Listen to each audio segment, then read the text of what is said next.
সেই প্রোগ্রামে অ্যাটেন্ড করেন বিশ্বখ্যাত অলরাউন্ডার সাকিব আল হাসান। সাকিব মানে তো বুঝতে পারছেন, সাকিবের নিজের ভেরিফাইড আইডি থেকে তিনি এই প্রোগ্রামটাকে শেয়ার করেছেন। অকল্পনীয় ভাবে সেখানে সংযুক্ত হয়েছে মানুষ। দ্বিতীয়ত, এই প্রোগ্রামে আমাদের কবিরাজ শান্তনু, অনেক ধন্যবাদ। শ্যামল রায় অ্যাডভোকেট যুক্ত হয়েছে, ধন্যবাদ। শিমুল বাহাদুর, অনেক ধন্যবাদ। তো সেখানে আমাদের ব্যারিস্টার মহিবুল হাসান নওফেল, লাস্ট গভর্নমেন্টের যিনি শিক্ষামন্ত্রী ছিলেন, চট্টগ্রামের অবিসংবাদিত নেতা, যাকে চট্টগ্রাম জনকের মতো মর্যাদা দেয় সবাই, জনাব মহিউদ্দিন চৌধুরীর সুযোগ্য উত্তরসূরি ব্যারিস্টার নওফেল চমৎকার বক্তব্য রেখেছেন আজকে। তার বক্তব্যটা খুবই পরিধানযোগ্য ছিল আজকের প্রোগ্রামে। রতন গাইন যুক্ত হয়েছে, আমি দেখছি এ কেম ফয়েজ, আসসালামু আলাইকুম ফয়েজ ভাই, ভালো থাকবেন, আপনার সব অ্যাক্টিভিটিস ফলো করি, আপনি সবসময় একটা প্রাণ জল থাকা মানুষ, দোয়া করবেন আমার জন্য। তো সেখানে ডায়াসে যারা ছিল, নওফেলের বক্তব্য আমি শুনলাম। আমিনুল ইসলাম পলাশ একসময় গোয়েন্দা বিভাগে চাকরি করতেন, তিনি অনেকগুলো গুরুত্বপূর্ণ ইভেন্ট সামনে নিয়ে আসছেন, সে বিষয়ে তিনি কথা বলেছেন। আরো দু একজনের কথা বলেছেন। বঙ্গবন্ধু কন্যা শেখ হাসিনার তথ্য প্রযুক্তি বিষয়ক উপদেষ্টা সজীব অজের জয় একটা চমৎকার বক্তব্য রেখেছে। মাসুদা পারভিন ইভা, আপনি যুক্ত হয়েছেন, অনেক ধন্যবাদ। জয় তার বক্তব্যের ভিতর খুব দৃঢ়তার সঙ্গে, সাহসের সঙ্গে অনেকগুলো বিষয় নিয়ে আসছে, যে বিষয়গুলি সমকালীন রাজনীতিতে খুবই পরিধানযোগ্য এবং উল্লেখ করার মতো বিষয়। ভারতে অবস্থানরত অনেকেই অনেক রকম ভাবে সেখানে ছিলেন, যারা তারা কথা বলেছেন। সাকিব আল হাসানের বক্তব্য, ব্যারিস্টার নওফেলের বক্তব্য, মনিকা মন্ডল, অনেক ধন্যবাদ। তোমার অ্যাক্টিভিটি সব ফলো করি, অনেক ভালো থেকো, শুভকামনা তোমার জন্য, তোমার মেয়ে পরিবার সবার জন্য অনেক শুভকামনা। ডায়াসে যারা ছিলেন প্রত্যেকে চমৎকার করে কথা বলেছেন। আরো কয়েকজন কথা বলছেন, তাদের বিষয় নিয়ে কথা বলবো। শামসুল্লাহ চৌধুরী ভাই ধন্যবাদ, খান মনসুর অনেক অনেক ধন্যবাদ আপনাকে। আমি আমাদের মাননীয় নেত্রীর প্রসঙ্গটা নিয়ে কথা বলি। তিনি প্রথমেই এই foreign correspondents club of south এশিয়ার সবাইকে ধন্যবাদ জানিয়েছেন। অ্যাডভোকেট আলামিন এখন বার করতেছে, লন্ডনে যুক্ত হয়েছেন, তাকেও ধন্যবাদ। তিনি ধন্যবাদ জানিয়েছেন এই প্রোগ্রামে থাকার জন্য, এবং একটা অ্যাপ্রোচ করেছেন তিনি, অসাধারণ অ্যাপ্রোচ। বলছেন যে সাংবাদিকদের কাজ কি? সত্যকে অনুসন্ধান করা। আপনারা বাংলাদেশে কি ঘটতেছে এই সত্যটাকে আপনারা দয়া করে অনুসন্ধান করে বের করেন। তাদের ধন্যবাদও দিচ্ছেন যে আপনারা অনেক সত্য বের করছেন, কারণ বাংলাদেশে কোনো মিডিয়া কোনো কিছু ছাপতে পারে না, মিডিয়ার গলা টিপে ধরা আছে। অধিকাংশ মিডিয়া দখল হয়ে গেছে এই সন্ত্রাসী মবের হাতে। সেজন্য মাননীয় নেত্রী বলছেন এই ফরেন ডিপ্লোম্যাটিক করেসপন্ডেন্টদের যে সত্যকে অনুসন্ধান করুন, বের করুন। বাংলাদেশে আপনারা যে রিপোর্ট করতেছেন, যে তথ্য সামনে নিয়ে আসেন, সেজন্য তিনি তাদেরকে ধন্যবাদ জানিয়েছেন। রুকসানা খাতুন যোগদান করেছেন, অনেক ধন্যবাদ। ইতিহাসের কঠিন সময়ে সবচেয়ে বেশি দায়িত্ব পালন করে সাংবাদিকরা, এটা তিনি উল্লেখ করেছেন। আবু হাসানকে অনেক ধন্যবাদ। তো নেত্রী এমন ভাবে বলছেন যে ইতিহাসের কঠিন সময়ে সবচেয়ে গুরুত্বপূর্ণ দায়িত্ব পালন যারা করে, তার ভিতরে এই মিডিয়া, জার্নালিস্টরা। এই জন্য তিনি জার্নালিস্টদেরকে ধন্যবাদ দিচ্ছেন, তারা সত্য অনুসন্ধান করতেছে, আরো অনুসন্ধান করে, কারণ বাংলাদেশে মিডিয়া কোনো কথা বলতে পারে না, বিশ্ব মিডিয়ার কাছে সবকিছু নিয়ে আসার জন্য তিনি অনুরোধ করেছেন। সাবিকুন নাহার যুক্ত হয়েছেন, রুকসানা যুক্ত হয়েছেন, ধন্যবাদ, অনেক ধন্যবাদ। তারপরে নিজের বক্তব্য বলছেন যে তিনি বাংলাদেশের প্রধানমন্ত্রী নন, তিনি জাতির পিতার কন্যা শেখ হাসিনা। পারিবারিকভাবে তিনি রাজনীতি করতেন, ৬২ সাল থেকে তিনি রাজনীতি করে আসছেন। সেই তথ্য উপাত্ত উল্লেখ করে তিনি বলেছেন যে আমি কখনো বাংলাদেশের মানুষ থেকে বিচ্ছিন্ন হইনি, আমি 5 বার প্রধানমন্ত্রী ছিলাম, তার বাইরে আমি বিভিন্নভাবে মানুষের সঙ্গে সম্পৃক্ত ছিলাম, কখনো বাংলাদেশের মানুষ থেকে আমি বিচ্ছিন্ন হইনি, সেটা তিনি। হেলাল খান যুক্ত হয়েছেন, হেলাল ভাই অনেক অনেক ধন্যবাদ, অনেকদিন আপনার সঙ্গে কথা হয় না। সেজন্য তার স্ট্রেট কথাটা ছিল, আমার জনগণের কাছ থেকে কেউ আমাকে বিচ্ছিন্ন করতে পারে নাই, আমি ক্ষমতায় থাকি, ক্ষমতায় না থাকি, দেশে থাকি, দেশের বাইরে থাকি, আমার হৃদয়ে বাংলাদেশের মানুষ এবং তাদের হৃদয়ে আমি আছি। এভাবে তিনি কথা বলছেন। থার্ড, তিনি কথাটা বলছেন যে কিভাবে তাদের পরিবারকে ধ্বংস করার চেষ্টা করা হলো। 1975 সালের 15 আগস্টের ট্র্যাজেডির কথা উল্লেখ করেছেন। তার পরবর্তীতে তাকে কতবার হত্যার চেষ্টা করা হয়েছে সেই প্রসঙ্গগুলো তিনি তুলে আনছেন। অর্থাৎ বারবার যে তারা টার্গেটেড, এই টার্গেটেড কেন সেটা উল্লেখ করেছেন, যে টার্গেট যারা করে তারা প্রতিশোধ নিতে চায়। কিসের প্রতিশোধ? 1971 সালে পরাজয়ের প্রতিশোধ। তিনি এভাবে সে কথাটা বলতে চেয়েছেন। তিনি কিভাবে দেশটা স্বাধীন হয়েছে, 30 লক্ষ মানুষ তাদের জীবন উৎসর্গ করে, সে কথাটা তিনি উল্লেখ করেছেন। এরপর তিনি বলছেন জুলাই আগস্ট 2024-এর যে আন্দোলন ছিল, এটা অ্যাকচুয়াল আন্দোলন ছিল না। একটা বড় দেশের অর্থ বিনিয়োগে চমৎকার ভাবে একটা মিথ্যাচারের ন্যারেটিভ তৈরি করে প্রচারণা করা হয়েছিল যে এটা কোটা বিরোধী আন্দোলন। সেখানে নেত্রী ক্লিয়ার করে বলেছেন যে এটা আসলে কোটা বিরোধী আন্দোলন ছিল না, এটা ছিল মেটিকুলাস ডিজাইনে একটা সরকার উৎখাতের আন্দোলন। এটা তিনি পরিষ্কারভাবে বলছেন, এবং তার সঙ্গে ইনক্লুড করে বলছেন যে এটা যে কোটা বিরোধী আন্দোলন ছিল না, সেটা ডক্টর ইউনূস, যিনি এই ষড়যন্ত্রের মূল হোতা, তিনি নিজে ক্লিন্টন ফাউন্ডেশনে গিয়ে স্বীকার করেছেন। এবং ইউনূসের যে পারিষদবর্গ, তারা বাংলাদেশে বিভিন্ন মিডিয়ায় ইন্টারভিউ দিয়ে বলছেন যে আমরা যদি পুলিশ না মারতাম, আমরা যদি রেল লাইনে আঘাত না করতাম, আমরা যদি বিটিভি পুড়িয়ে না দিতাম, আমরা যদি মেট্রো রেল না পোড়াতাম, আমরা যদি সরকারি বড় স্থাপনায় আঘাত না করতাম, পদ্মা সেতুতে আঘাত না করতাম, তাহলে তাদের কথায় তাদের আন্দোলন সফল হতো না। অর্থাৎ তারা নিজেরা স্বীকার করেছে যে তারা পরিকল্পিতভাবে করছে। এর সঙ্গে নেত্রী এক করলেন যে সিরাজগঞ্জের এক বিএনপি নেতা তিনি প্রকাশ্য জনসভায় বললেন যে আমরা পুলিশকে হত্যা না করলে এত তাড়াতাড়ি আন্দোলন সফল হতো না। অর্থাৎ নেত্রী ক্লিয়ার করলেন যেটা কোনো আন্দোলন ছিল না, এটা মেটিকুলাস ডিজাইনে তাদের স্বীকৃত মতে এটা ষড়যন্ত্র ছিল সরকার উচ্ছেদের, যেটা নেত্রী বারবার বিভিন্ন সময় বলে আসছেন। সেই কথাটাকে তিনি ন্যারেট করলে বললেন যে অনেকে বলতো এটা শান্তিপূর্ণ ছাত্র আন্দোলন। নেত্রী বলছেন আমি সবসময় বলতাম যে আমার গণভবনের দরজা খোলা, যারা আসতে চাও আসো। তারা আসে নাই, তারা একের পর এক ঝামেলা করছে। তারা যেখানে তাদের উপর হামলা হয়েছে সেই হামলায় যারা আহত তাদেরকে আমি দেখতে গেছি হাসপাতালে, আমার ডাক্তার দেখতে গেছে, আমার মন্ত্রী দেখতে গেছে। যারা নিহত তাদের পরিবারকে ডেকে এনে তাদের আর্থিক সহায়তা দিয়েছি। আমি সুপ্রিম কোর্টের বিচারপতির নেতৃত্বে একাধিক কমিটি করে দিয়েছি যে ট্রুথ বেরিয়ে আসুক, এদেরকে কারা মারলো, পুলিশের হাতে মৃত্যু হলো না কিভাবে হলো। নেত্রী আরো বললেন যে দেশের বিভিন্ন অঞ্চলে যখন হামলা করা হচ্ছে, সরকারি প্রতিষ্ঠান পুড়িয়ে দেওয়া হচ্ছে, সরকারের বিশাল বিশাল স্থাপনা ধ্বংস করে দেওয়া হচ্ছে, মানুষ খুন করে দেওয়া হচ্ছে, পুলিশকে হামলা করা হচ্ছে, 400টি থানা পুড়িয়ে দেওয়া হচ্ছে, তখন সাংবিধানিকভাবে আইনগতভাবে পুলিশের দায়িত্ব ছিল মানুষের যান এবং মালের নিরাপত্তা নিশ্চিত করা। পুলিশ সেটা নিশ্চিত করতে গেছে, তখন সেই পুলিশের উপরে ভয়ঙ্কর হামলা চালানো হয়েছে, পুলিশকে হত্যা করা হয়েছে। আমি খেয়াল করছি খালিদ আসাদুল যুক্ত হয়েছে, বাদশা মোল্লা যুক্ত হয়েছে, কৌশিক বিশ্বাস যুক্ত হয়েছে, এস এ আলিম যুক্ত হয়েছে, খান মনসুর যুক্ত হয়েছে। সবার সঙ্গে কথা বলবো। সেখানে তিনি বললেন যে কোটাটা কি ছিল। হ্যাঁ, দেশ স্বাধীন হওয়ার পর থেকে একটা কোটা ছিল চাকরিতে। নেত্রী সেখানে আজকের মিটিং এ তিনি বললেন 2018 সালে কোটা আমি বাতিল করে দিয়েছিলাম, যে ছাত্ররা দাবি জানাইছিল যে কোটা দরকার নাই, আমি কোটা বাতিল করে দিছি। সরকার প্রধান হিসাবে আমি কোটা বাতিল করছি, আর কি করার আছে। এটা নিয়ে যারা সংক্ষুব্ধ তারা একটা মামলা করলো। মেহেদি রানা যুক্ত হয়েছে। মেহেদি রানা, তোমাকে অনেক অনেক ধন্যবাদ। তো মামলা করলো, সেই মামলায় হাইকোর্টের একটা রায় হলো। রায়ের বিরুদ্ধে সরকার, অর্থাৎ আমি বলতে নেত্রী বুঝেছিলেন যে সরকার আপিল করলেন। তা হাইকোর্টের একটা রায়ের বিরুদ্ধে নেত্রী আপিল করলেন যে কোটা আমি যেটা বাতিল করছিলাম সেই বাতিলটাই যেন বহাল থাকে। হাইকোর্ট বহাল থাকাটাকে ক্যান্সেল করছে, আমি তার বিরুদ্ধে সুপ্রিম কোর্টে গেলাম। উনি ক্লিয়ার করলেন যে কোটা আমি বাতিল করেছিলাম, হাইকোর্ট রায় দিয়েছে, সেই রায় বাতিলের জন্য আমি সুপ্রিম কোর্টে গেছি, তখন আমার কি করা ছিল, এটা তিনি খুব পরিষ্কার ভাবে বলেন। কমলেশ হালদার, বাচ্চু যুক্ত হয়েছে, লিটন মন্ডল যুক্ত হয়েছে, অনেক ধন্যবাদ। তখন তিনি বললেন যে শান্তিপূর্ণ আন্দোলনের পরিবর্তে যখন সহিংসতা শুরু করে দিল, তখন আমি বললাম যে তোমাদের কি কি দাবি আছে, আমার গণভবনের দরজা খোলা, তোমরা আসো। ওরা দরজা খোলা, এই আহ্বান জানাবার পর আসলো না। তিনি বললেন মন্ত্রীদের দায়িত্ব দিলাম, তাদের সঙ্গে বসে ওরা যে দাবি সেই দাবি মেনে নিলাম, সে দাবি মানার তারা রাজি না। তারা বলে এক দাবি, শেখ হাসিনার পদত্যাগ। অর্থাৎ তিনি বললেন যে যেটা তিনি আশঙ্কা করেছিলেন সেটাই ঘটনা। মসরত জান্না সাথী যুক্ত হয়েছে, অ্যাডভোকেট, ধন্যবাদ। তো সেইখানে উনি ক্লিয়ার করলেন যে এই কোটা বিরোধী আন্দোলন ছিল না, এটা ছিল সরকার পতনের আন্দোলন, সেটা পরিষ্কার করলেন। তারপর কি হলো যে একটা মিথ্যা অপপ্রচার চালানো হয়েছিল, সেটাও নেত্রী আজকে তার সংবাদ সম্মেলনে স্পষ্ট করে সেই কথাটা বললেন। দেন তিনি বললেন যে 15 জুলাই থেকে আন্দোলনের চরিত্র পাল্টে যায়, কি কিভাবে মানুষ হত্যা করা হয়, স্নাইপার দিয়ে হত্যা করা হয়, কি কিভাবে সরকারি স্থাপনায় আঘাত করা হয়, এটা ডিটেলস উনি বললেন। আমি সেই প্রসঙ্গে যাইনি। আবমন্ডল যুক্ত হয়েছে, তোমাকে অনেক ধন্যবাদ। তারপরে 50টা মিডিয়ায় হামলা করা হলো, বাংলাদেশের সমস্ত স্থাপনায় হামলা, কোনো মানুষ নিরাপদ না, রাস্তাঘাটে মেরে ফেলতেছে। এই যে বিভৎসতা, এই ভয়ঙ্কর অবস্থা, এটার কথা নেত্রী উল্লেখ করলেন যে কি ঘটেছিল বাংলাদেশে। কারণ অনেকেরই আগ্রহ ছিল যে অ্যাকচুয়ালি হোয়াট হ্যাপেন্স, কারণ নেত্রীর কাছ থেকে সরাসরি এভাবে কথা বলার তো সুযোগ অনেকেই পাননি। আজকেই প্রথম 2 বছরের পরে উনি যুক্ত হলেন। মোহাম্মদ রিয়াজুল কবির রিয়াজ যুক্ত হয়েছে, কৌশিক মিশনার যুক্ত হয়েছে, মোহাম্মদ নাসির যুক্ত হয়েছেন। এরপর তিনি বললেন যে দেশে যখন নৈরাজ্যে শুয়ে গেছিল, সেই নৈরাজ্যকর অবস্থায় নৈরাজ্য ঠেকাতে আইন শৃঙ্খলা রক্ষার দায়িত্বে যারা ছিলেন তারা শক্তি প্রয়োগ করা ছাড়া তাদের কি বিকল্প ছিল না, সেটা তিনি উল্লেখ করলেন সেখানে। আর আরেকটা তিনি বললেন যে আমি যে বিচারপতিদের দিয়ে 2টা কমিটি করলাম, সেই কমিটি 2টাকে বাতিল করে দিল ইউনূস ক্ষমতা দখলের পরে।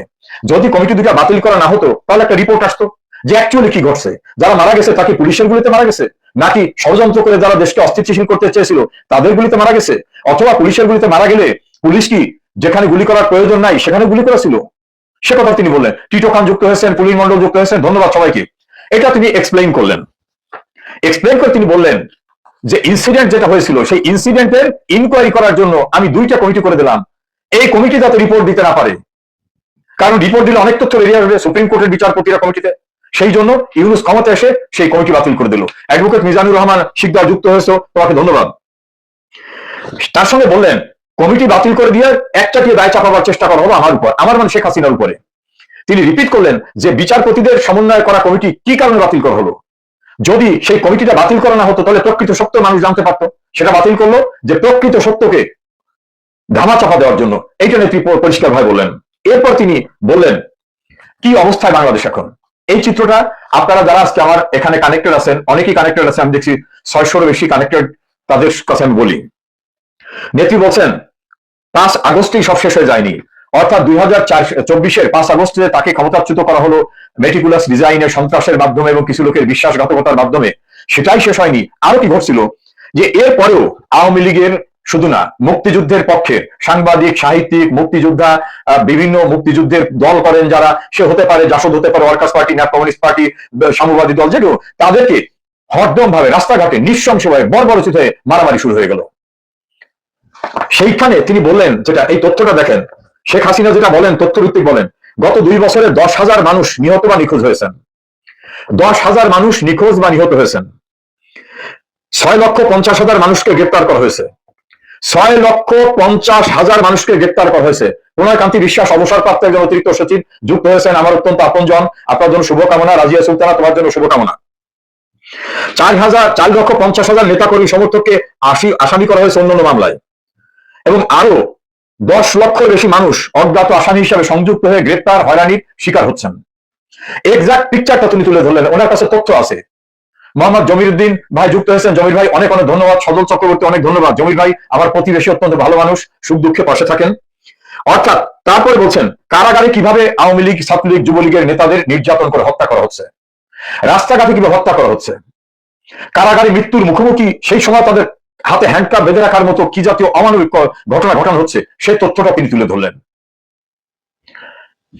মুজিবুর রহমান যুক্ত হয়েছে, আমাদের চৌধুরী লিপি ব্যারিস্টার, অনেক ধন্যবাদ লিপি তোমাকে।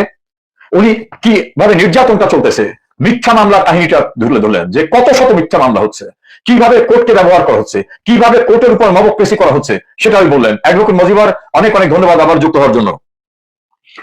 তারপরে একটা জায়গায় এসে বললেন যে বাংলাদেশের মানুষ এখন কেউই আর নিরাপদ না। কেন নিরাপদ না সেটা ব্যাখ্যা করলেন তিনি। মনির বাবুল, মেরুল বাড্ডার আওয়ামী লীগ নেতা যুক্ত হয়েছে, অ্যাডভোকেট আমিনুল ইসলাম নিয়ামত, ছোট ভাই নিয়ামত, তোমাকে অনেক অনেক ধন্যবাদ যুক্ত হওয়ার জন্য। একটা জায়গায় বললেন যে যত আক্রমণ হচ্ছিল, আক্রমণের টার্গেটটা ছিল মুক্তিযুদ্ধের সমস্ত স্মৃতিচিহ্ন মুছে দিতে দেওয়া। সেজন্য তারা প্রথম টার্গেটটা করলো বাঙালি জাতির সমস্ত অর্জনের যে সূতিকাগারটা, যেখান থেকে বাঙালি জাতির সমস্ত পরিকল্পনা প্রণয়ন করা হয়েছিল, সেই সূতিকাগারটা বঙ্গবন্ধু ভবন, সেটাকে গুড়িয়ে পুড়িয়ে লুণ্ঠন করে শেষ করে দেওয়া হলো। তারপর কি শুরু হলো, বীর শ্রেষ্ঠদের মুরাল, বঙ্গবন্ধুর ভাস্কর্য সহ মুক্তিযুদ্ধ জাদুঘর, বাংলাদেশের যেখানে যতটা মুক্তিযুদ্ধের চিহ্ন আছে সব মুছে দেওয়া। এটার দ্বারা নেত্রী আজকে প্রেস কনফারেন্সে বললেন যে যারা 2024-এর আন্দোলনের নামে সহিংসতা করেছিল মেটিকুলাস ডিজাইনে, তাদের টার্গেট ছিল মুক্তিযুদ্ধকে ধ্বংস করা। কামাল হোসেনকে ধন্যবাদ। অ্যাডভোকেট রওশনারা মনি যুক্ত হয়েছে, অ্যাডভোকেট ব্যারিস্টার বিপ্লব বড়ুয়া অনেক ধন্যবাদ, আমাদের বাংলাদেশ আওয়ামী লীগের অত্যন্ত দায়িত্বশীল একজন নেতা।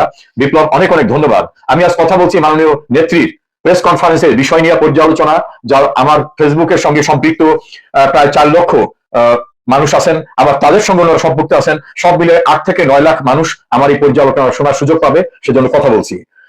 রঞ্জনা কবিরাজ বিশ্বাস, অনেক অনেক শুভকামনা তোমার জন্য দিদি, তুমি যুক্ত হয়েছে, অনেক ধন্যবাদ।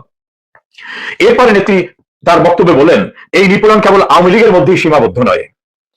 সংখ্যালঘু সম্প্রদায়ের সদস্য, বিচারক, আইনজীবী, বুদ্ধিজীবী, সাংস্কৃতিক ব্যক্তিত্ব, সাংবাদিক, পেশাজীবী, শ্রমিক, কৃষক, সাধারণ নাগরিকরা হামলার শিকার হচ্ছেন, গ্রেপ্তার হচ্ছেন, হত্যাকাণ্ডের শিকার হচ্ছেন, হত্যা মামলা আসামি হচ্ছেন।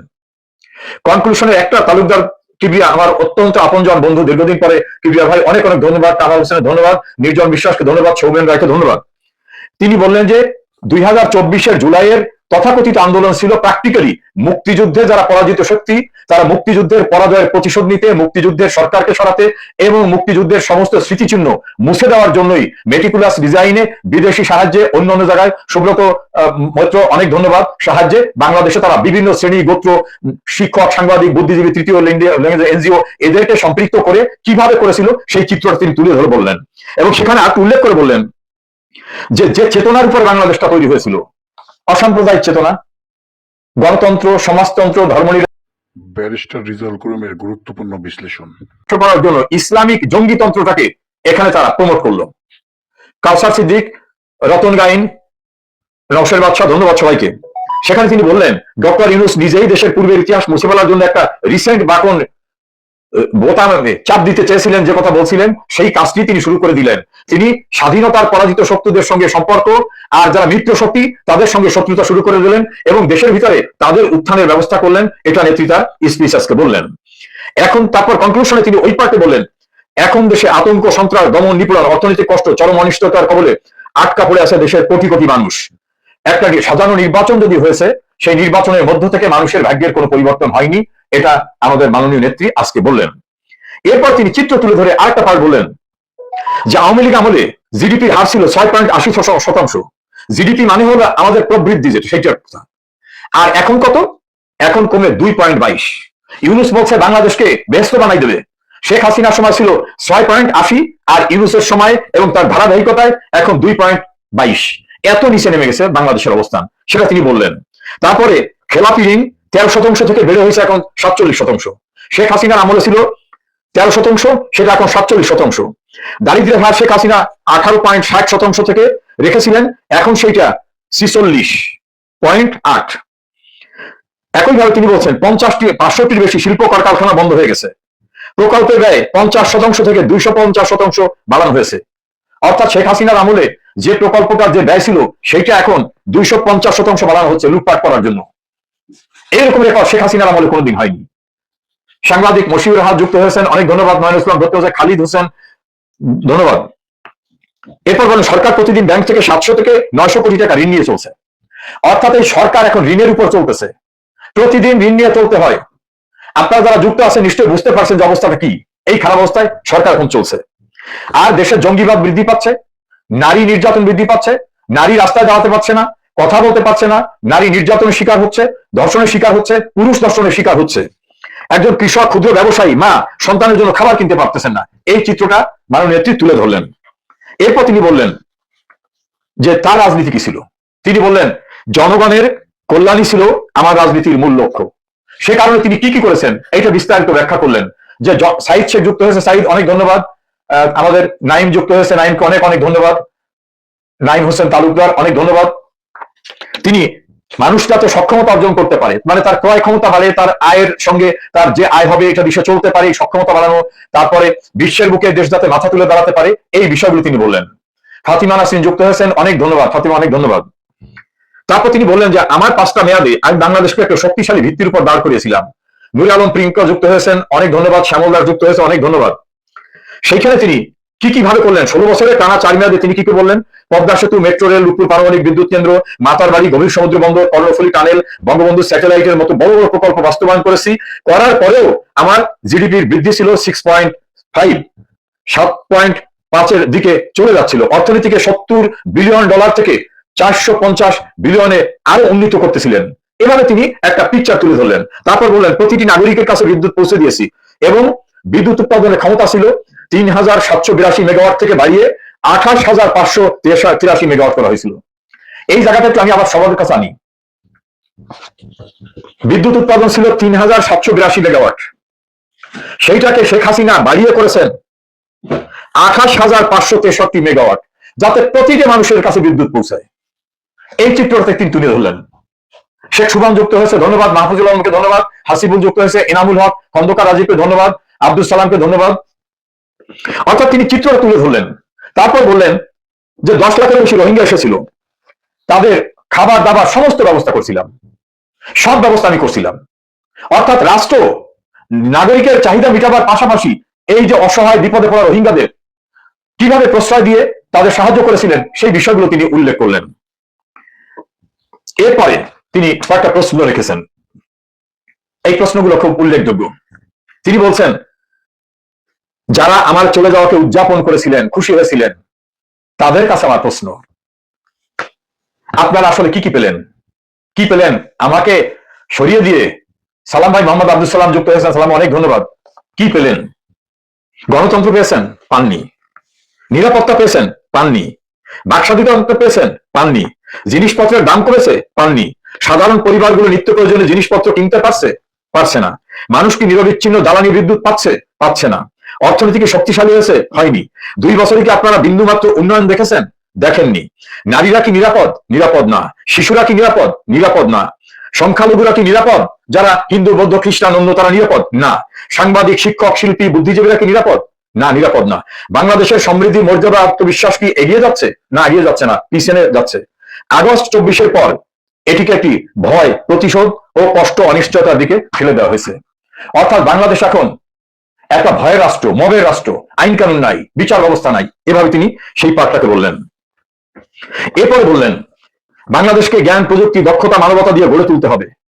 কিভাবে তিনি গড়ে তুলতেছিলেন সেই চিত্রটা তিনি তুলে ধরলেন। শেখ আব্দাল যুক্ত হয়েছেন, অনেক ধন্যবাদ। মানুষকে বাঁচাতে হলে সেখানে যে গণতন্ত্র এবং আইনের শাসন এবং জনগণের অধিকার ফিরিয়ে দিতে হয় সেটাকে তিনি জোর দিয়ে উল্লেখ করলেন। ওবায়দ আহমেদ রোমান যুক্ত হয়েছে, তোমাকে অনেক অনেক ধন্যবাদ। শেখ আব্দাল, অনেক ধন্যবাদ। এরপর তিনি বললেন কোন রাষ্ট্র গড়ে ওঠে না ধ্বংসের ভিতর থেকে। অর্থাৎ যে ধ্বংস লীলায় ইউনূসের পর থেকে অব্যাহত রয়েছে সেটা কঠোর পরিশ্রম, শৃঙ্খলা, দায়িত্ববোধের মাধ্যমে এটা গড়ে ওঠে। ব্যক্তি পছন্দ অপছন্দের ঊর্ধ্বে গিয়ে দেশকে এগিয়ে নিতে হবে, সেই আহ্বান জানালেন তিনি, জেনারেলি আহ্বান জানালেন। এবং খুব গুরুত্বপূর্ণ কথা বলেন, ঐক্যবদ্ধ হয়ে দায়িত্বশীলতার সঙ্গে দেশকে এগিয়ে নিয়ে যেতে হবে। তিনি ঐক্যের ডাক দিলেন, ঐক্যবদ্ধ হয়ে এগিয়ে নিয়ে যেতে হবে, ঐক্যের ডাক দিলেন। এর সঙ্গে তিনি অ্যাড করলেন একটি লাইন, যে লাইনটা খুবই গুরুত্বপূর্ণ। আমি বিশ্বাস করি জাতীয় ঐক্যে অর্থাৎ রিকনসিলিয়েশনের প্রয়োজন আছে।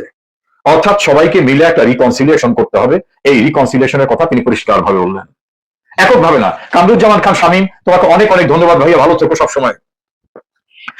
তিনি রিকনসিলিয়েশনের কথাটা আবারও বলছি, তিনি বলছেন সবাইকে মিলে একটা সমঝোতা, রিকনসিলিয়েশনের ভিত্তিতে, জাতীয় ঐক্যের ভিত্তিতে বাংলাদেশকে গড়ে তুলতে হবে, এই কথাটা তিনি বলছেন। অর্থাৎ এইটাই কিন্তু বড় আহ্বান, রিকনসিলিয়েট করতে হবে, মানে আমরা মিলেমিশে দেশটাকে এগিয়ে নিয়ে যেতে হবে। জাতীয় ঐক্য, জাতির প্রয়োজনে যোগ্য সেইটা, হানাহানি, হিংসা, বিদ্বেষ, প্রতিহিংসা পরায়ণতা না।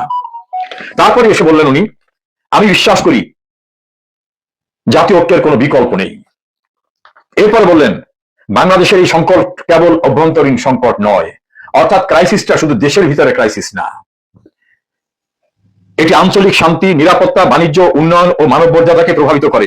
সে কারণেই আমি আন্তর্জাতিক সম্প্রদায় এবং বাংলাদেশের সঙ্গে বন্ধুভাবাপন্ন দেশকে আহ্বান জানাই, তারা যেন গণতন্ত্র, বিচার ও শান্তির জন্য বাংলাদেশের মানুষের এই সংগ্রামের পাশে দাঁড়ায়। তিনি আহ্বান জানালেন বাংলাদেশের বন্ধু রাষ্ট্রসমূহের কাছে যে এই ক্রাইসিসে, এই ক্রান্তিকালে তারা যেন বাংলাদেশের মানুষের গণতন্ত্র, স্বাধিকার, উন্নয়ন, বিচার, ন্যায় বিচারের জন্য তারা যেন তাদের পাশে দাঁড়ায়, এই জন্য তিনি আহ্বান জানালেন। এটি কিন্তু খুবই গুরুত্বপূর্ণ। বন্ধু প্রতিম সকলের কাছে বাংলাদেশের বিপন্ন, বিপর্যস্ত মানুষের পাশে দাঁড়াবার জন্য তিনি আহ্বান জানিয়েছেন। সেখানে তিনি কি বললেন, এশিয়ার জন্য, বঙ্গোপসাগরের জন্য, উন্নয়ন সহযোগীদের জন্য, গণতন্ত্র, আইনের শাসন ও বিচারে বিশ্বাসী সকলের জন্য কিন্তু এই আহ্বান, এই ঐক্য অনিবার্য এবং গুরুত্বপূর্ণ। আগামী দশকটি পুনরুদ্ধার ও পুনর্জাগরণের দশক হতে পারে, তবে তা কেবলই সম্ভব যদি গণতন্ত্র পুনরুদ্ধার হয়। অর্থাৎ বাংলাদেশের গণতন্ত্র এখন নাই, এটাকে পুনরুদ্ধার করতে হবে, সে কথাটা তিনি দ্ব্যর্থহীন ভাষায় বললেন। এবং জনগণকে তাদের নিজেদের ভবিষ্যৎ নির্ধারণের সুযোগ দিতে হবে। Right two be given to the people to decide there leader. যেমন এখন বাংলাদেশে অর্ধেকের বেশি মানুষকে ভোট দিতে দেওয়া হয়নি, তার রাইটকে কেড়ে নেওয়া হয়েছে। তারা তাদেরকে ভোট দেবে, তাদেরকে ভোটে দাঁড়াইতে দেওয়া হলো না, ইলেকশনে অংশ নিতে দেওয়া হলো না, সেটা নেত্রী পরিষ্কার ভাবে বললেন। এরপর তিনি বললেন, এটা অনেকে জানতে চেয়েছেন, আমি কয়েকটি দাবি তুলে ধরছি, এটা ওনার বক্তব্য।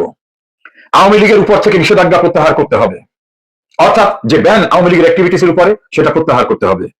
2, আমি প্রিয় দেশবাসী যখন কষ্টে আছি, নিষেধাজ্ঞা প্রত্যাহার করতে হবে। 2, রাজনৈতিক বন্দীদের মুক্তি দিতে হবে। পলিটিক্যাল ডিটেইনু যারা কারাগারে আছে তাদের সকলকে মুক্তি দিতে হবে, এটা তার 2য় দাবি। 3 বললেন সকল মিথ্যা মামলা প্রত্যাহার করতে হবে, অর্থাৎ এই যে লক্ষ লক্ষ মিথ্যা মামলা করা হয়েছে সেই মিথ্যা মামলা প্রত্যাহার করতে হবে। 4, বাক স্বাধীনতা ফিরে দিতে হবে, অর্থাৎ আমি যা পছন্দ করি, আমি যা বলতে চাই, আমার কথা আমি বলতে পারবো, আমাকে সে অধিকার দিতে হবে। আসাদ রূপা যুক্ত হয়েছে, তোমাকে অনেক ধন্যবাদ বিদেশ থেকে। সালমান হোসেনকে ধন্যবাদ। এরপরে বলেন সংবাদপত্রের স্বাধীনতা রক্ষা করতে হবে, অর্থাৎ বাংলাদেশে এখন প্রেসের কোনো স্বাধীনতা নাই, ওনারা যা বলবে তাই ছাপতে হবে, এর বাইরে কিছু বললে আর থাকবে না। আর অধিকাংশ প্রেস ইলেকট্রনিক এবং প্রিন্টিং মিডিয়া দখল হয়ে গেছে, সেটাকে টেকনিক্যালি তিনি বললেন। এরপর বললেন বিচার বিভাগের স্বাধীনতাকে নিশ্চিত করতে হবে, অর্থাৎ বিচারকদের তাদের ইচ্ছা মতো রায় দিতে হবে, ইচ্ছা মতো অর্ডার দিতে হবে, নাহলে পরের দিন তাদের তাড়িয়ে দেওয়া হবে, পরের দিন মারধর করবে, নাহলে অপসারণ করবে। এই জায়গার পরিসমাপ্তির জন্য বলেন যে বিচার বিভাগের স্বাধীনতা নিশ্চিত করতে হবে। মোহাম্মদ রফিক মধু যুক্ত হয়েছে, মোহাম্মদ সালমান হোসেন যুক্ত হয়েছে, অনেক অনেক ধন্যবাদ। এরপর বললেন আইন শৃঙ্খলা বাহিনীকে জনগণের সেবা করতে দিতে হবে, অর্থাৎ ল এনফোর্সমেন্ট এজেন্সিকে তাদের ইন্ডিপেন্ডেন্টলি কাজ করতে দিতে হবে। তারা যেন প্রতিশোধ নেবার হাতিয়ারে যেন তাদেরকে ব্যবহার করা না হয়, সেটা তিনি বললেন। এরপর তিনি বললেন প্রতিশোধ প্রতিহিংসা বন্ধ করতে হবে। কনক্লুশনে বললেন এগুলো কোনো একক দলের দাবি নয়, অর্থাৎ এটা শেখ হাসিনা বা আওয়ামী লীগের দাবি নয়, এটা বাংলাদেশের কোটি কোটি মানুষের এই দাবিগুলি, যে দাবিগুলোর কথা আমি এখন উল্লেখ করলাম। উনি বললেন এটা কোনো একক ব্যক্তির বা একক দলের দাবি না, অর্থাৎ আওয়ামী লীগের দাবি না, মুক্তিযুদ্ধের পক্ষেরই শুধু না, বাংলাদেশের সকল মানুষের এই দাবি। কারণ এর একটা দাবিও তো কেউ অস্বীকার করতে পারবে না যে এই দাবিটার সঙ্গে আমি একমত নই। লিমন আহমেদ যুক্ত হয়েছে, আশিকুর রহমান যুক্ত হয়েছেন, সবাইকে ধন্যবাদ। তখন বললেন বাংলাদেশকে বাঁচাবার জন্য আমার এই দাবিগুলো বাস্তবায়ন করা অপরিহার্য, অর্থাৎ যে দাবিগুলোর কথা বললাম, যে দাবিগুলো উনি উল্লেখ করেছেন সেটা বললেন। এরপর বললেন দেশে যাওয়ার প্রসঙ্গে এটা আমাদের নেতাকর্মীদের হৃদয়ে রক্তক্ষরণ হতে পারে, সাহস বাড়াতে পারে, শক্তি বাড়াতে পারে, তেমন কথাটা বললেন। কাজী সালে মুস্তানজি যুক্ত হয়েছেন, আমার কপালে যাই ঘটুক না কেন আমি আমার মানুষের কাছে ফিরে যাব। আমার কপালে যাই ঘটুক না কেন আমি আমার মানুষের কাছে ফিরে যাব। আমার প্রিয় দেশবাসী যখন কষ্টে আছে তখন আমি দূরে থাকতে পারি না। আমি জানি আমাকে আটক করা হতে পারে, আমাকে কারাগারে পাঠানো হতে পারে, ভিত্তিহীন মামলায় দেওয়া রায়গুলো কার্যকর করার চেষ্টা তারা করতে পারে, অর্থাৎ এই যে ভুয়া ফাঁসির রায়টা দেশে এটা কার্যকর করার চেষ্টাও তারা করতে পারে, কিন্তু ভয় জনগণের প্রতি আমার দায়িত্ব নির্ধারণ করতে পারে না। অর্থাৎ তিনি বললেন আমাকে ভয় দিয়ে জনগণের প্রতি যে আমার দায়িত্ব, সেই দায়িত্ব থেকে আমাকে বিরত তোমরা রাখতে পারবে না। আমার জীবন অনেক আগেই ব্যক্তিগত নিরাপত্তার হিসাব নিকাশের ঊর্ধ্বে চলে গেছে। তিনি বলছেন ব্যক্তিগত নিরাপত্তার অনেক হিসাব নিকাশের ঊর্ধ্বে আমার জীবন চলে গেছে। 1975 সালে আমি আমার পরিবারকে হারিয়েছি, 6 বছর নির্বাসনে কাটিয়েছি।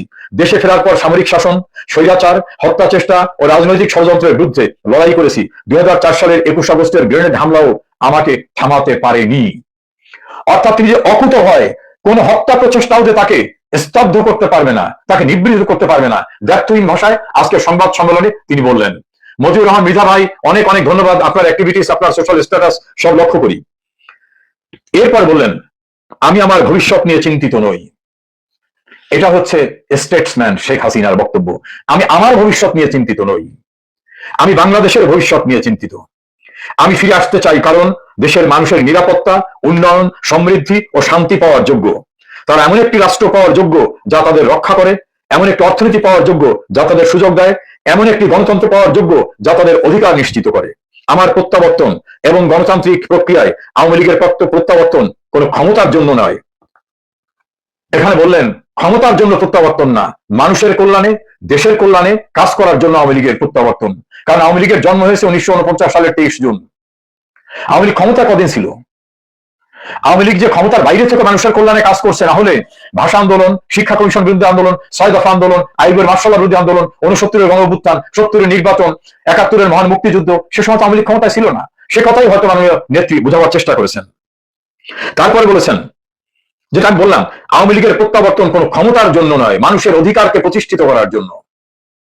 এরপর বললেন এটি বাংলাদেশকে সঠিক পথে ফিরিয়ে আনার জন্য, বলছে এটি বাংলাদেশকে তার মেইন ট্র্যাকে নিয়ে আসার জন্য, দেশের উন্নয়ন, অগ্রগতি, অসাম্প্রদায়িকতা ও স্থিতিশীলতার পথকে পুনরুজ্জীবিত করার জন্য।